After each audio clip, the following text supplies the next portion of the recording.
My dear Kelana Jaya constituents, my office have had a really tough 5 months of hardship. We are involved in a dispute or quarrel with the Selangor state government regarding the audit issue. Okay, now the audit was not very serious in the sense of its content or its recommendation. The findings were trivial and minor. No allegations of fraud or misuse of power or misuse of money. Then nothing of that nature. They basically pointed out that we did not follow some guidelines, and they questioned a few items, and they made 2 simple recommendations. One is that my office prepares an annual budget ahead of how we want to spend our community money. Yeah. Second, they want us to spend more money on Project Kecil, something that I don't really like to do, but we have been complying since 2016. Okay, I could have let the issue die then because, as I said, the audit was quite minor and the recommendations were minor. There were no allegations of corruption, misuse of power or abuse of power. I could have let it die there, except 2 things. First, the process of the audit was really surprising. They wrote to me and said the audit was done in March 2016. Yeah? And they spent 3 days auditing the land office. They did not come to my office. They did not ask my staff. They did not do any check on original documents, and yet they made findings. So I find that surprising. I also find it really surprising, after you audit for 3 days, you sat on the report, and the report only came out 11 months later in February 2017. Yeah? So we disagreed with the process of the audit, and second, if the findings were very accurate or gives a true reflection of what's happening in my office, instead of implying that we did not keep proper records, if they did a proper finding, I wouldn't be so angry. Basically, the findings were quite baseless. Some of them, many of them were trivial, yeah, and could have been explained easily if they have picked up the phone, asked my staff for clarification. So, based on these 2 things, we wrote a letter immediately back to the government of Selangor and tell them, please do a proper audit again with the presence of my office, yeah, and retract your findings.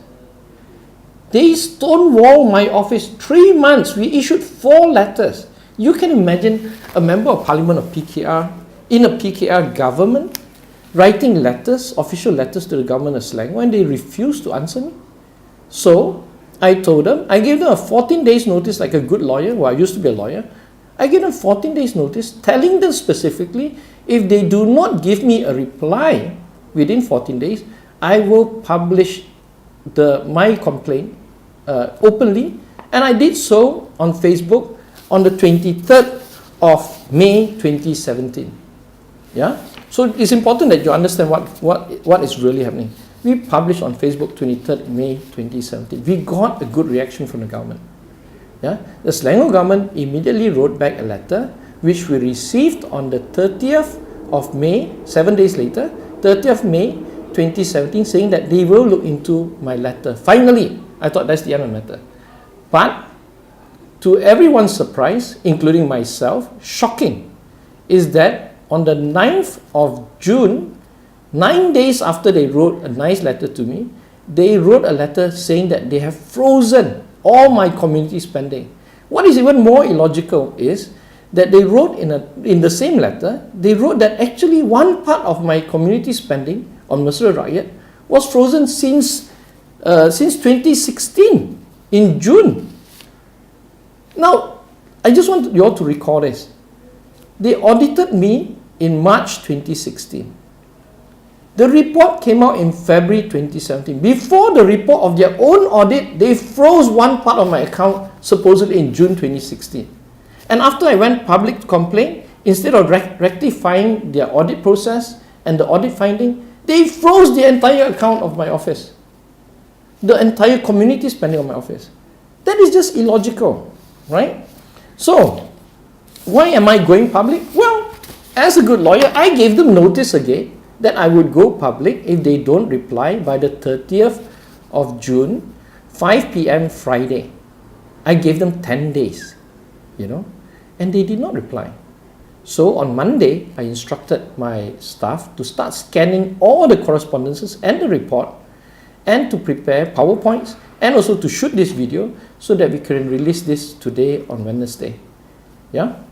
So why people ask, have I done this video or have gone public on this matter? Shouldn't I have resolved this internally? Why am I washing dirty linen in public? Well, let me just give you straight to the point. Yeah.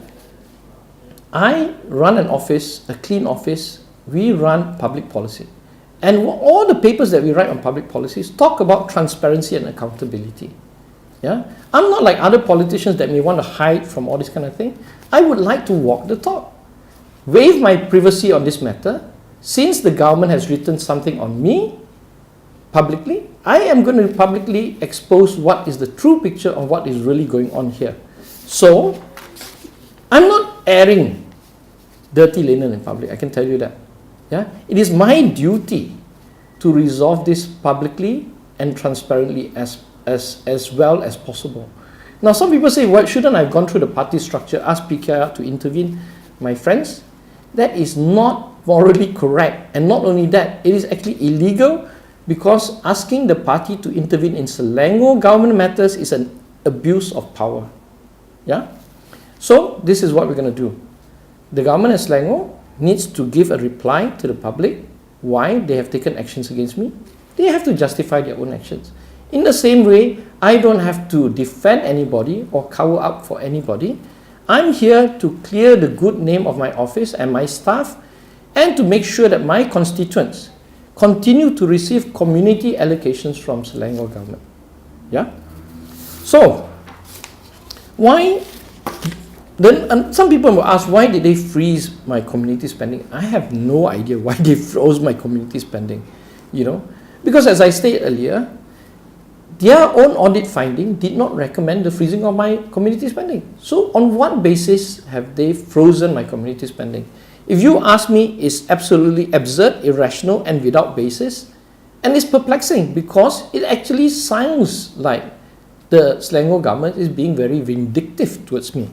So what do I hope to achieve in this transparent disclosure of everything? Well, as I said earlier, it's good that I need to clear the name of my office because there's a lot of innuendos that we may have done something really drastically wrong. Therefore, they froze my account. And the other thing is, of course, my staff are very professional.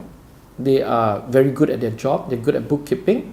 So I want to clear their name too. And more importantly, I want to make sure that the Selangor government reacts positively this time to unfreeze my community spending so that I can complete my Bulan Kebajikan to help the poor in Kelana Jaya. Okay? Now, as for the issue about, so-called going public, unlike the 1MDB scandal, which is buried from public scrutiny, I want to take this unfortunate episode that has happened to my office to turn it around, to set a new standard of what it means to be transparent and accountable in Malaysian politics. I'm a Malaysian politician. I'm going to show you this is the way it should be done. It should be completely transparent and accountable. Lastly, it is my hope that this little episode, that I've learned something, of course, and I hope the Selangor government have learned something as well, and that they'll take good positive notes from my feedback, my criticisms, even though it may hurt, to improve themselves on their future internal audits, that they are done with due process.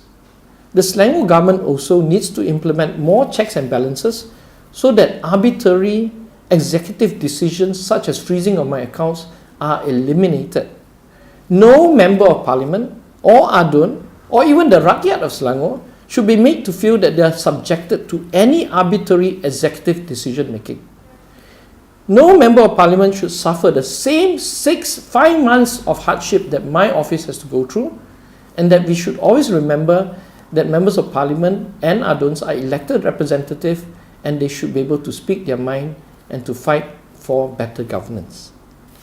Lastly, I hope that the Selangor government understand where I'm coming from, and I hope they can take my criticism openly and that we can meet and work together to find a solution to improve governance in Selangor. That's all. Thank you so much.